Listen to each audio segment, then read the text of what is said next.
নামাজ নাই, রোজা নাই, দান নাই, জাকাত নাই, তারপর আবার এই সকল শব্দ, এই সকল মানুষের কথাবার্তা শোনার পরে প্রতিবাদ যদি না করি, তাহলে তো আমরা জাহান্নামী রে। আরে শালার আবুল সরকার, তুই মাগে নিয়ে করিস ফষ্টি নষ্টি, আল্লাহর করিস বিরোধতা না। শালারে জনগণের হাতে আধা ঘন্টার জন্য ছাইড়ে দেন। ডক্টর ইনুস সাহেব, আমি বিশেষভাবে অনুরোধ করব, আপনি এই আবুল সরকারের সাধারণ জনগণের কাছে 10 মিনিটের মধ্যে ছাইড়ে দেন, বাকিটা আমরা বুঝে নিব।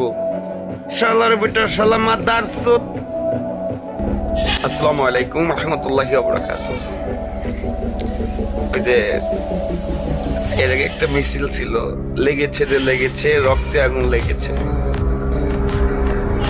আজকে কে যেন আমার বাড়ির উপর দিয়ে বেশিরভাগ ওই যে হেলিকপ্টার গুলো টোল দিতেছে, জানি না কে। তো ঠিক সেরকম মিছিলই বের করতে হবে, লেগেছে রে লেগেছে, রক্তে আগুন লেগেছে। একজন মুসলমান হয়ে তিনি আল্লাহকে নিয়ে যে সকল বাজে মন্তব্য করেছেন, ও যে মুসলমান এটাই আমার সন্দেহ হয়।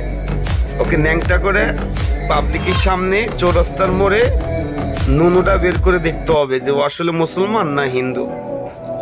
এটা হলো 1 নম্বরে। 2 নম্বরে, ও এই ক্লাউজু রব্বিন নাস এই সূরাটা নিয়ে যেভাবে মানে হাসি রহস্য করছে, ঠাট্টা করছে, এই একটার উপরেই ওকে ফাঁসিতে 5 বার না 100 বার ঝুলানো উচিত। আর যারা বাউল ভাইরা আছেন, হ্যাঁ বাউল, তারা সিদ্ধি গাঞ্জা মাঞ্জা খাইয়া গান টান গাও, গান আপনাদের মতো আপনারা গান, আমাদের কোনো প্যারা নাই। আসলে দেখি এই আবুল সরকার, এই শালা একটা করম মাদারচোদ, শালা ইহুদির বাচ্চা, অথবা এই শালা ফিরাউনের বংশধর, আর নাহলে আবু জাহেলের বংশধর, আর নাহলে এই শালা একটা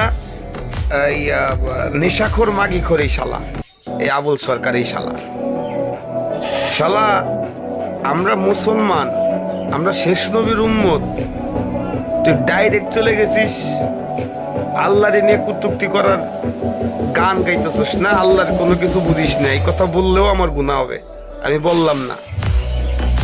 তুই তো শালা ভাইরাল হওয়ার জন্য এইসব কথা বলছিস, আমার মনেই কইতেছে।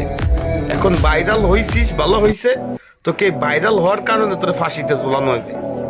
আর যে সকল গাঞ্জাখোর মাদারচোদরা আছো, এই বাউল মাদারচোদরা, তারা যে আমার আবুল সরকারের কিছু হইলে ঘর জ্বলবে আগুন ঘরে ঘরে, তোমার পুটকির ভিতরে আগুন জ্বলাই দিব শালার পর শালা। তুমি আল্লাহ, যে আল্লাহ এই দুনিয়া সৃষ্টি করছে, যে আল্লাহ আমাদেরকে সুস্থতা দান করছে, যে আল্লাহ আমাদেরকে বুঝার তৌফিক দিছে, যে আল্লাহ আমাদের এই দুনিয়া শ্বাস নিঃশ্বাস করার তৌফিক দিছে, তুমি সেই আল্লাহর এনে পাক দামি দাও না। শালার বিল্লাডি ফুল বাস্টার্ডের বাচ্চা, মুখ মাফি।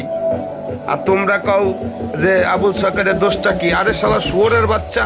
আমি নিজেই তো কাফেরের মতো হয়ে যেতেছি, কারণ গালাগালি তো আসলে পারা উচিত না, কিন্তু আল্লাহকে নিয়ে, আরে শালা নবীরে নিয়ে কথা বললেই তো মানুষের গায়ে রক্ত উঠে যায়। আর যেই নবীর বন্ধু আল্লাহ, তুই তারে নিয়ে, যে আল্লাহ এই দুনিয়ায় এত সুন্দর নিয়ামত দিছে, আর সে আল্লাহরে নিয়ে তুমি মানে হিরিক চোদাও না। শালার মুনাফিকের গোষ্ঠী ঠাবাই, যেই শালারা আল্লাহরে বিশ্বাস করে না, মুসলমান দাবি করে, নবীরে বিশ্বাস করে না, মুসলমান দাবি করে, এই শালারা কাফের। এদের বিরুদ্ধে লড়াই করেন, যে যে এলাকায় আছে সেইখান থেকে লড়াই করেন। আমি আমার এলাকা থেকে আমি লড়াই করব। আমি মনে করি দাঁতপুর ইউনিয়ন এরকম কোনো করম মাদারচোদ নাই যে আবুল সরকারের পক্ষে মিছিল মিছিল বাইর করবে, এরকম কেউই নাই। যদি কেউই নাও লড়ে, আমি একা লড়বো। যদি আমি 100 জনের সামনে না পারি, রাত্রে যাত্রে মেরে ফেলাই দেবো, একেবারে ওপেন এই কয়লা মেরে ফেলাই দেবো তাদের। আমি তো মরেই যাবো। এই খানকে সালে মুহের ভিতরে ভু দিয়ে পেট ফুলে মেরে ফেলাই দেবো মাথার চোখে। তো বি কেয়ারফুল, হুঁশিয়ার হয়ে যাও। আমরা মুসলমান, শালার এমনি তো আমরা জাহান্নামে যাব।